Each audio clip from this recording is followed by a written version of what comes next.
finally এখন আমি ready হয়ে গেলি আমাদের ছুয়াগুলাকে রাজি বেজি ক্যাম্প আছে আমরা যাবো আর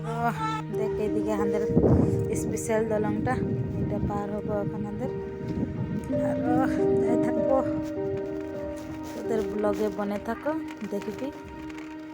আমাদের গাঁহুলিয়া রাস্তা কিরকম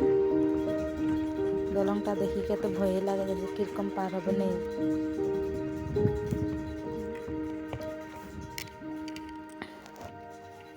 মানে ভয় লাগা মানে দলংটা